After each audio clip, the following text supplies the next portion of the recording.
Hi, welcome to Learning with Boys. My name is Rachel. I am a homeschool mom to 4 boys, and I have graduated too.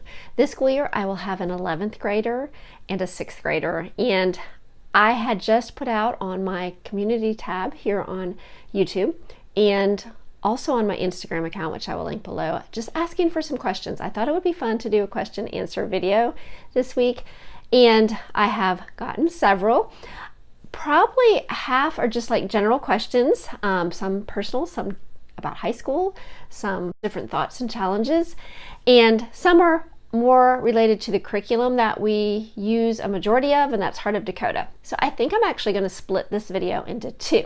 So today is just going to be answers to general questions, and I'll post the rest of the answers to my questions for Heart of Dakota tomorrow in another video, so it's not so long, and if you prefer one or the other, you can pick and choose, or you can watch both, which would encourage me. It would also encourage me if you give this video a thumbs up, and if you have not yet subscribed, to subscribe.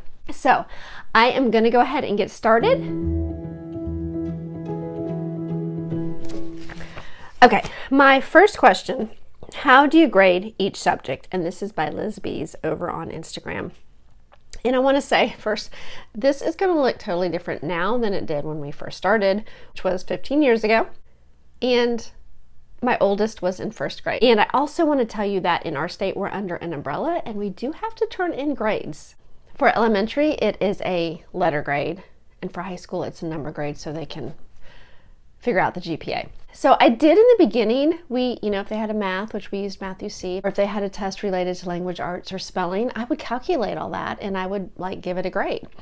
Now, since we have started using more of a Charlotte Mason philosophy, that has changed over the years, so much to the point where I really don't specifically grade anything. Probably even math. Now, I say that, but when my son was doing Algebra 2 this year, he was taking the test and grading it and telling me what he did. But I also will say, this is wrong. Do you see that it's possible that it could be another problem? And he would go work it out. If he could work it out, I'd give him credit for it. And if he's not doing well, we're going to have to stop and figure out why and help him through whatever he's struggling with. And that's even with my 6th grader. We'll be doing that. And because of that, I don't feel the pressure of having to be on grade, especially with my 6th grader. He is only finished half of a book from Math-U-See, and he'll finish the rest of it this school year. So even with my high schooler, it just looks different than it did with my oldest. But there are 3 things that I definitely take into consideration, and that would be just the cooperation of the child or the teen. Are they willing? Are they doing what is expected, what is scheduled? And the other thing is effort. They can sort of go together. Are they making an effort? Are they doing the best that they can do? And I know that that's not going to happen every day, but if it goes on for a month and they're not even trying, then that's going to show up in the grade. I have given a C before in a subject or a lower grade. Now, I will tell you, I don't think I've ever given a D or an F, but usually it's because we're going to stop where we're at and we're going to figure out what the problem is and we're going to fix it or work on it, because the next thing that I look for is progress. I want to see progress throughout the school year, and that will show in the grade also. Can you see that they've improved in that subject, or maybe improved in writing or understanding a math concept? And sometimes you may think, well, we didn't finish the book, but you reviewed enough to where now they're ready to move on. They have progressed. So you sort of have to calculate all that in. At least that's how I do it. And that's going to look different for every family. I had one that had ADHD, and I have videos on that I had to sit with him a lot in his younger years. And sometimes it was hard for him to give me his best, and his best was going to look different than somebody else's best. And I could recognize it, and I would praise him when he did do his best. And if you have one like that, you'll understand. So yes, we do have to turn in grades, but my grading system looks different than it used to. It's not because of the number on the test of how many they got wrong. With math, I don't want them to sit there and get all the problems wrong. If that happened, then we need to go back and see where he needs help and fix that and let him continue to progress again. So I also want to mention here that I truly believe when you take grades out, the pressure of grades for the child, they become more relaxed and willing to learn, and they have a desire to understand. So, okay, my next question actually starts out saying, personal question. Did you work before having kids, and did you go to college? What are your boys' future plans? I was a nurse before homeschooling, but have stayed at home after my first was born, smiley face. Now that I have graduated, now that 2 have graduated and the other 2 are in high school, I am revisiting if I want to work again after they graduate, and even before. I am not ready to be an empty nester yet. So, and I feel like I can relate to that a little bit. I know I have one in high school and one in middle school, but I know I see a little bit of the light, and also with my age, I'm like, I want to be useful. I want to be helpful. So I think reminds me of someone retiring, like they're retiring, but they say, I'm retiring, but, so that is just something I feel like you really need to pray about and ask the Lord for some guidance. I am not completely there yet, but I do know, like, I have taken on something small recently, and it's mostly at home, but that is just something the Lord gave me and I was not expecting. So that might be another way you want to pray. Lord, I want to be useful. I want to continue doing something, and whether it be nursing, or maybe in some other realm of the medical field, that the Lord will guide you to that. Ask him to do only what he can do. And I think he's going to give you something if he knows that's your heart's desire and you're praying and asking him for that. So I do want to say this one thought, though, because I was told years ago, probably when my first 2 were coming into high school, that sometimes your high schoolers need you more than your toddlers. You probably already know this, but it's so true. And you want to be there for them. There's some life-changing decisions and things they could, they're weighing out which way to go, and it's just totally different. It's different for the energy the parent has to put into it.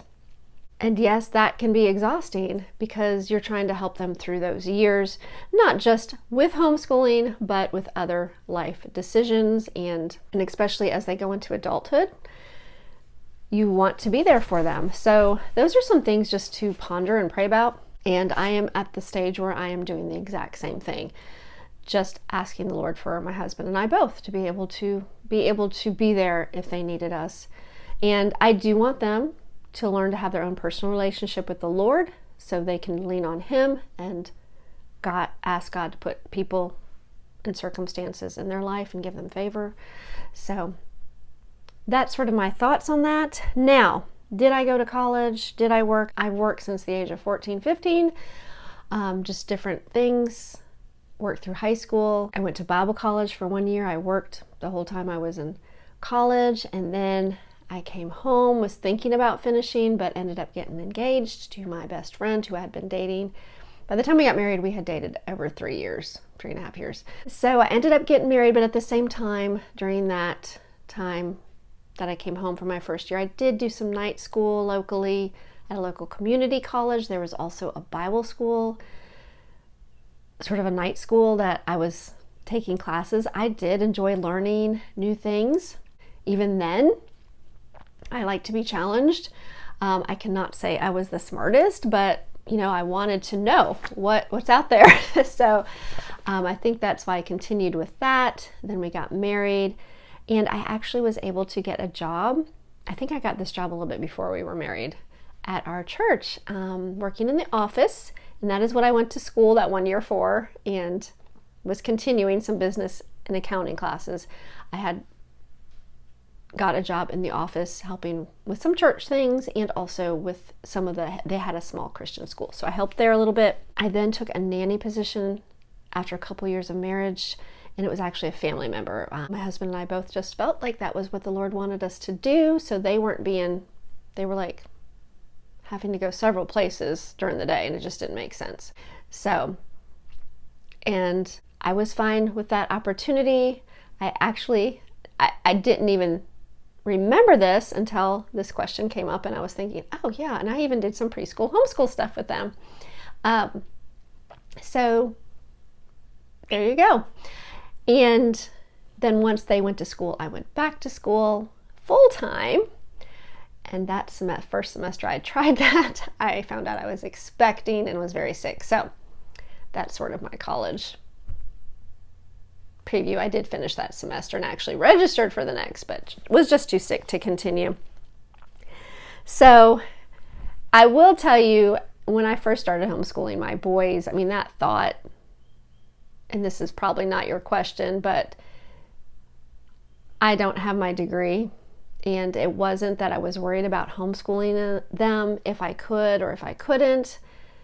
My thought was, what if they ask me, and making sure that that it was legal.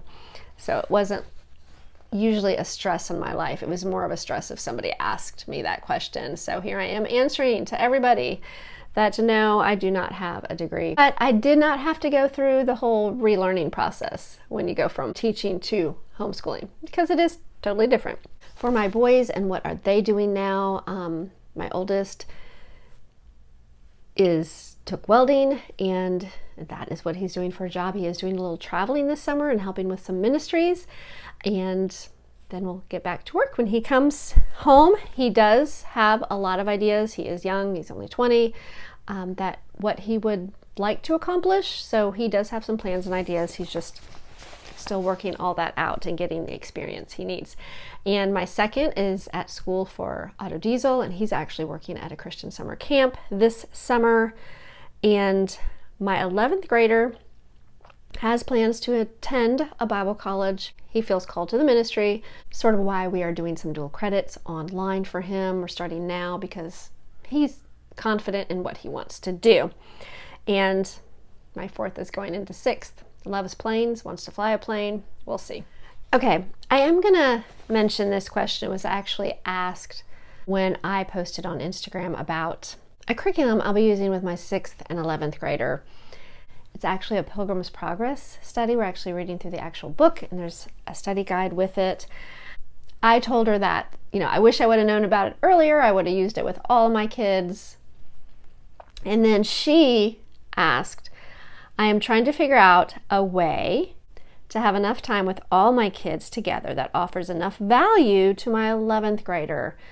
I cannot remember if she told me how many kids she had, but my response to that, and I just wanted to share this because I feel like this is a big question because a lot of people do combined through the years, and we've not always combined, but we've always had a together time. And as they get into high school, I told her it's just going to look different than it used to. And that time that you had together, to include the high schooler, is going to lessen.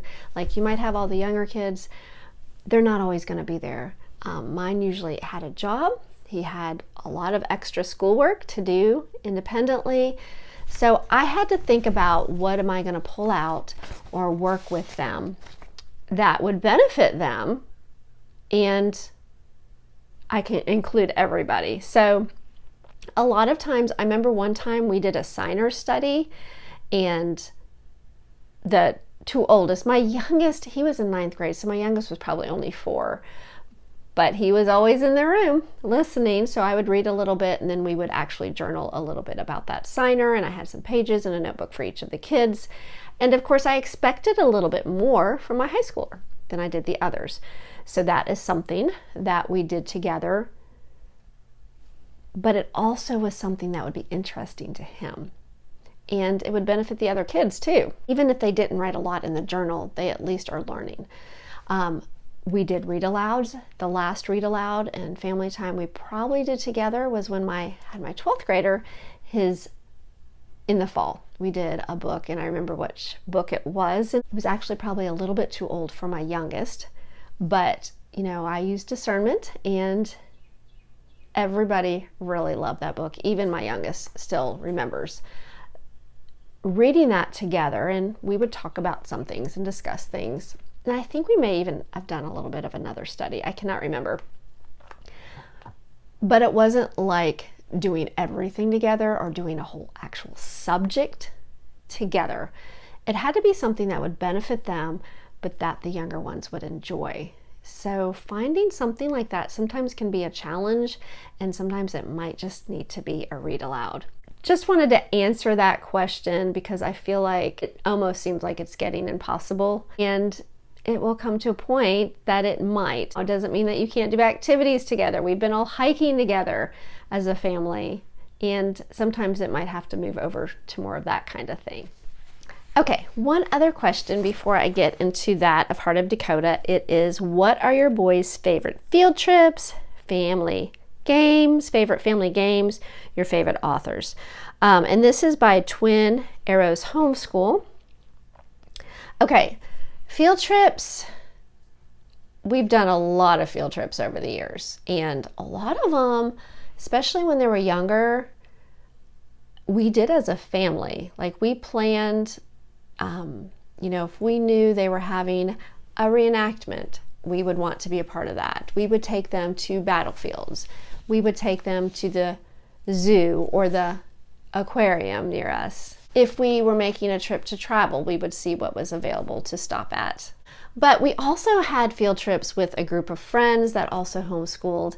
I remember one of them in particular, we actually went to the aquarium when my oldest was in 9th grade, and it worked out great because it was set up that day where him and actually my second one were able to go in and to a class, and they had a dissection of a squid. So that was a really neat opportunity, and I think they really liked that part of it because we had been to the aquarium before, so that was something that made it extra fun. Also, there were replicas of the Nina, Pinta, and Santa Maria, and I'm trying to remember which one it was that came down the Tennessee River, and we were able to go and see it and go on the ship, and I think there was a couple ships there, and one of them you could go on.